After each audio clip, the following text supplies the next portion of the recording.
Did you know there are 6 amazing free resources for the GRE that you should be using right now? Hi, I'm Chris of Target Test Prep, and today I want to talk about each one of those resources, why you should be using them, and how to go about getting to them. First one, and the most important one, is the ets.org site, because that is the ultimate free resource. There you will find 2 practice tests that are made by the creators of the test itself. So what you will see test day is very, very similar in terms of the format and structure and all the itty bitty nuances that go into every one of those question types. Nothing will prepare you better for test day, and nothing will give you a more accurate score of what you can expect test day than those 2 free exams on the ets.org site. Now that you've gone through that test, you've probably encountered a few vocabulary words you don't know. Wouldn't it be great to be able to look them up, but not like in a dictionary kind of way where they give you these really dry, tedious, convoluted definitions that leave you more confused than you were before you even looked up the word? Well, that's where vocabulary.com steps in. Excellent definitions, because they're more than definitions. They're kind of descriptions in everyday language that are also made memorable in witty, fun ways. And that definitely helps these words stick. Now, you've done that test, but there are also techniques, ways to approach questions that you need to be able to do before you take the actual test. And that's where the Target Test Prep GRE blog comes into play. Lots of helpful tips and strategies to get you set up for success on test day.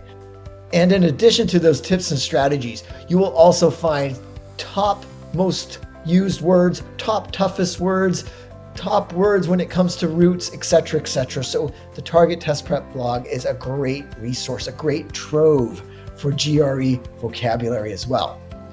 That's our 3rd resource. Now, stepping back to our 4th resource is the Target Test Prep vocabulary list. So when you want to go beyond the top 10 words on the GRE or the top 15 root words, you want to zone out to the 1,200 most common words on the GRE. And that's what you'll find on this list here, along with definitions. Now, if you want more context to those definitions, what do? You go back to the 2nd free resource, which is vocabulary.com. So you can see how this free ecosystem is all tied together. Now, speaking of tying it all together, you've got a lot of words coming at you. How do you actually get them to stick in long-term memory? Well, there are a few ways, and one great way is flashcards. And really, no flashcards are better than those that have built-in spaced learning, space interval reinforcement. What that means is, think of it this way. When you learn a word, about an hour later, this is your learning of that word. It kind of goes downhill. So you start to forget it. And if somebody were to ask you the definition of that word 4 hours later, you'd be way down here. The word is kind of disappearing. So what spaced learning does is right as the word starts to decay, as they call it, or go down, the flashcard app will pop up and say, oh, do you remember this word? And that's what the Anki app allows you to do. So after the 3rd or 4th exposure, these words get into long-term memory. So that's our 5th resource. What's our 6th and final resource that's free? Hey, you're looking at it right here, the Target Test Prep YouTube channel, where you get all these helpful tips, advice, strategies, and also vocab word of the day, where I take a high frequency, tricky or tough GRE word, and I break it down to make it memorable so you won't forget it test day. And there you have it, the 6 free resources. I'm Chris of Target Test Prep. Don't forget to check out more similar videos by clicking on the link in the description below. And don't forget to hit that subscribe button. I will see you next time.